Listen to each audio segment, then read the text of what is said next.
Hey guys, what's going on? Welcome back. So I got a box today and I was actually kind of excited to get it because it was from Microfinish. And let's see what we got inside here. So we got some of their base coat color.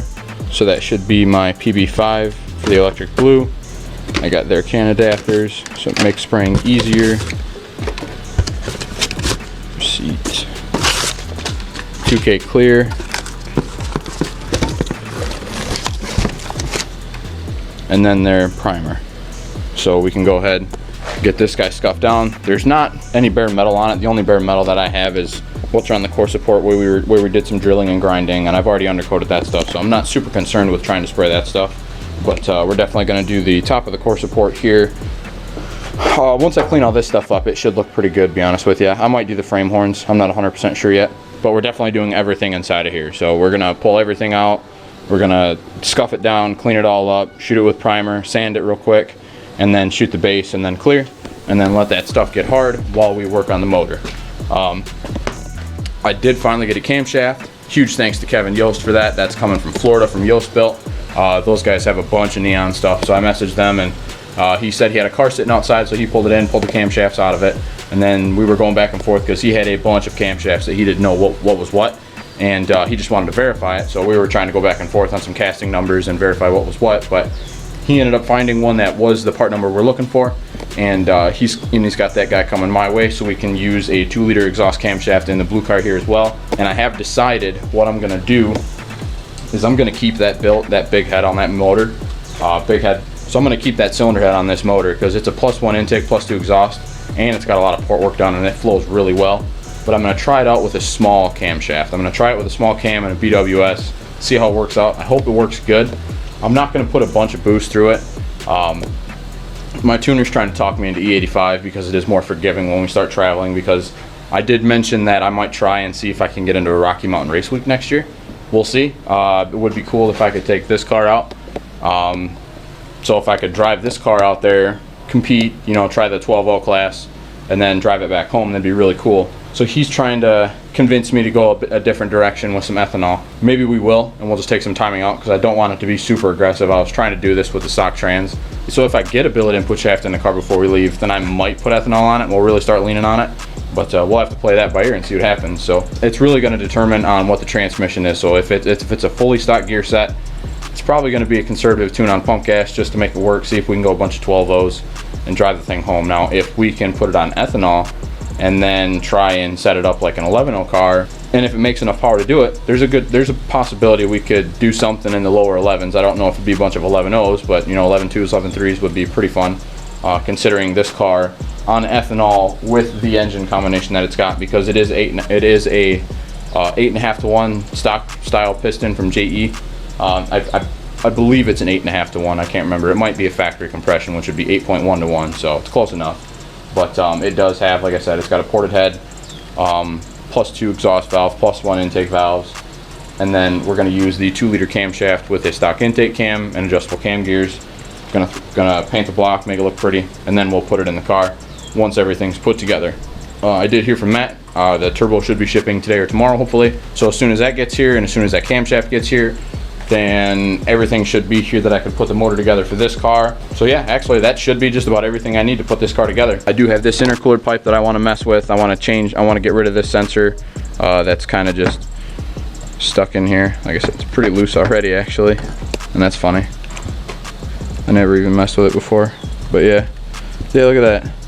That'd have been a good boost leak. So we're gonna take that out. I'll get an A10PT welded in there. That way we can actually thread the sensor in and out, not have to worry about it looking like a bunch of ass with a bunch of JB Weld holding the thing in. And I also got to add a hose barb to it too. So if that hole is too big when I get it out to see how much JB Weld they actually used, then I might not put the A10PT in it. Then I might just end up putting the barb there and then drill a smaller hole for the A10PT. So we'll play all that by ear. So yeah, as soon as I get done with that gear set from my buddy Mark's car that we're gonna pick up on this Saturday, actually we got everything figured out, so I'm gonna pick it up Saturday on my way back home. I'll get the gear set crammed in that car, and then I'll get this car pushed back in, and then I'll start just pulling everything out of the bay, and hopefully that car will be running by then, because in the end of the last video, if you guys haven't watched it all the way through, or if you're not up to speed and you just seen the new one, I got everything hooked up, for the gauges and the boost box and the watt box and everything, and I turned the key on and all the gauges powered up, but when I keyed it on, the cluster never came on. I want to get that figured out before I get too much further into it, so as soon as I figure out what's going on with the cluster,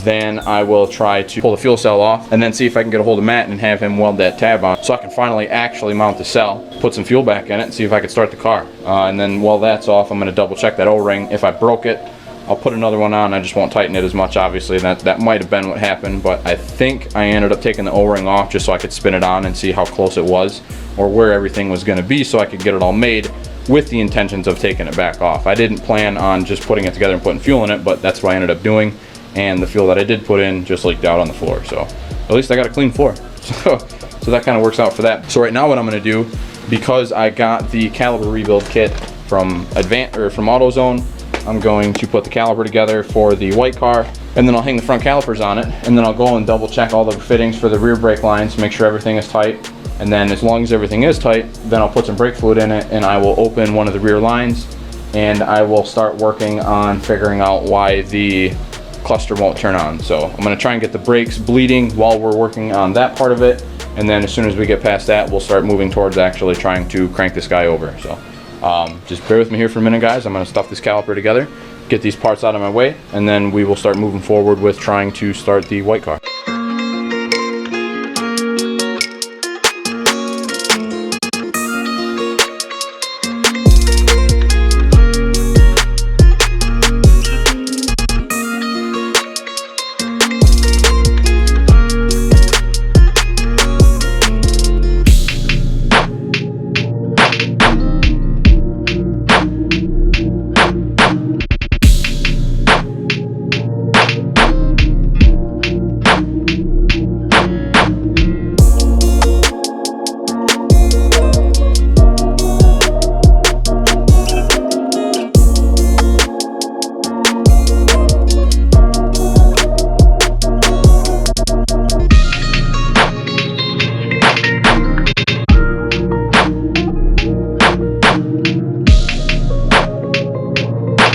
Way nice.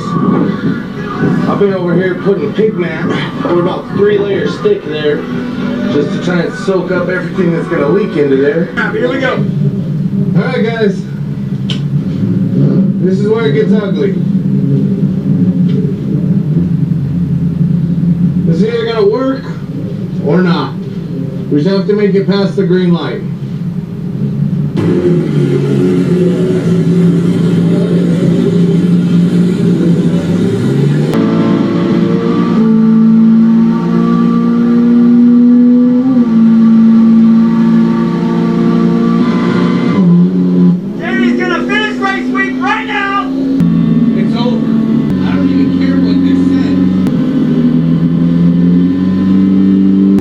And he can go another day. He's got all kinds of stuff that he wants to stem.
Alright guys, so I got the brakes put together on the white car. I got it all bled out, and I think we're good to go as far as a brake pedal, because it feels pretty good. And then I get to find a new problem. So I don't know if you're gonna be able to see this, but when I pull on the staging brake, it pushes back on my foot. So I don't know if I got the brake hooked up backwards or what the deal is there. I guess when I'm ready, I'll worry about trying to get these guys flipped. But I don't know what's going on with the electrics on this thing. I did go through and I had a wire pinned in the wrong location where the harness passes through the firewall. So the PCM wouldn't turn on and I had no communication at all on the PCI bus. And I had no communication at all with anything. So I got that figured out. I now have communication with the PCM. I don't have any codes that I know for things that aren't there. It's got like an incorrect fuel level message, which is because I don't have a cluster plugged in or a fuel sending unit. It's got a turbocharger bypass solenoid code, but I don't have the stock blow-off valve or the solenoid, so that's why that code's set. And then there's a couple other piddly ones, like an intake air temp sensor code because it's not plugged in. And then I forget what the other code is, but they're not. I mean, they're not gonna keep me from doing whatever. They're not gonna keep me from doing anything with the car. Those codes are just kind of useless codes, in my opinion. At least for a race car. NVLD, that's what it is. Natural Vacuum Leak Detection Pump. It's just an evap code, so. Yeah, it's like 2:30 in the morning. I still cannot figure out why the hell this cluster will not come on. So without even turning anything on, the turn signal lights are lit up, and then some of the back lights are lit up, and then you turn the key on, and one light goes out, this one gets brighter, but I got nothing else. It doesn't power up, I got no odometer, and it's really annoying because the cluster has one ground, which is hooked up, it's got one battery feed, which it has, and it's got a couple ignition feeds, which it has. I don't know if there's other circuits that I have to ground. I guess I'll have to go through the service manual and see. Because what I was trying to do was have the dash come on with the key and just have all the ignition switch or the ignition switch circuits hooked up, which is the way it is. And then I also used ignition switch power for the lights. That way when I power it up, all of these come on.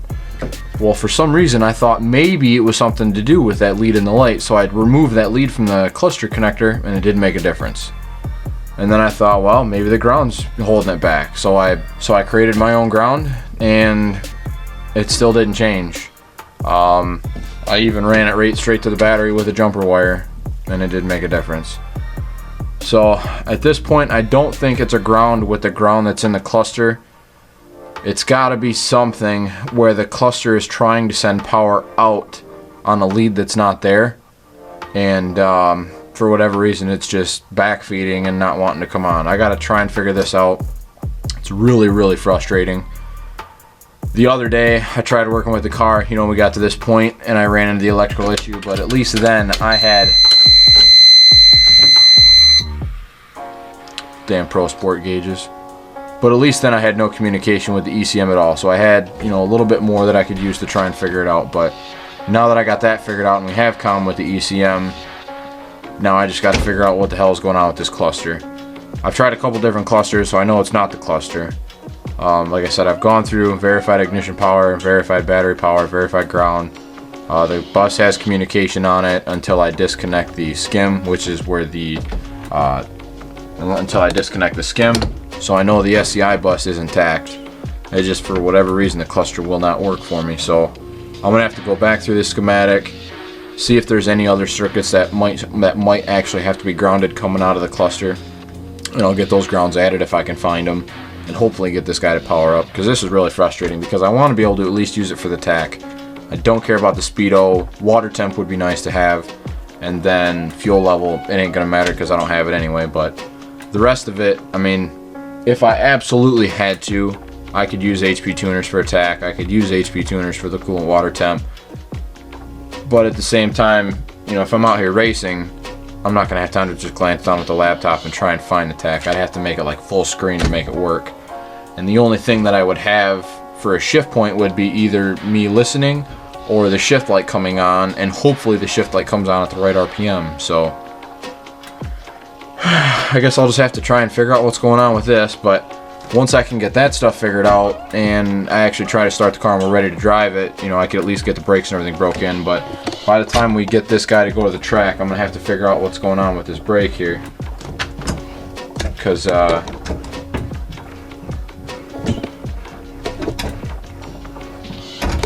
that shouldn't be happening. And I did read on the pages where some guys were commenting on using a check valve between the master cylinder and the staging brake.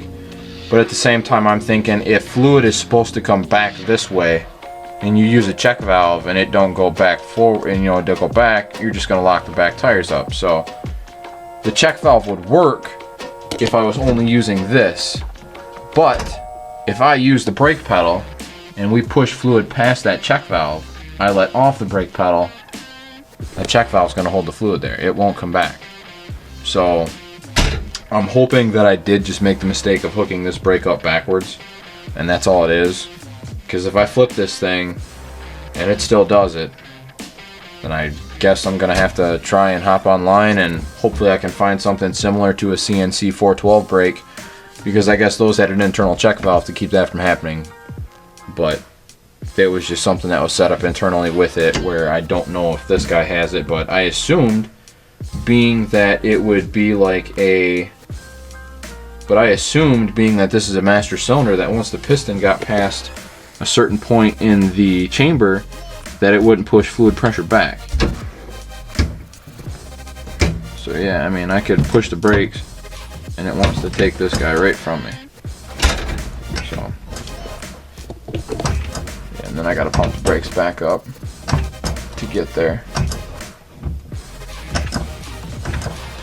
So yeah, this staging brake setup's not gonna work. The cluster setup's not gonna work. It's just another bad day in the garage. At least I got the brakes put together and I got them bled, and I got communication with the ECM, so that's something. But I mean, I've been out here for like 7 hours and I feel like I've gotten nowhere. But I guess it is what it is. It's just one of them days. Again, I had one of these days a couple days ago, and the day after was an okay day. So maybe I'll come back out here tomorrow and I'll get everything figured out and I'll just start killing shit. But definitely sucks. And I have no idea why this cluster is being such a pain in my ass. I'll see if I can figure it out. Worst case, I guess I pull the cluster, I buy a water temp gauge, and I buy a tack. Frustrating day, guys. But I am going to wrap this one up. I'm getting really tired and I got to work in the morning. So you guys have yourself a good one. Stay safe, and we'll see you at the track. Thanks.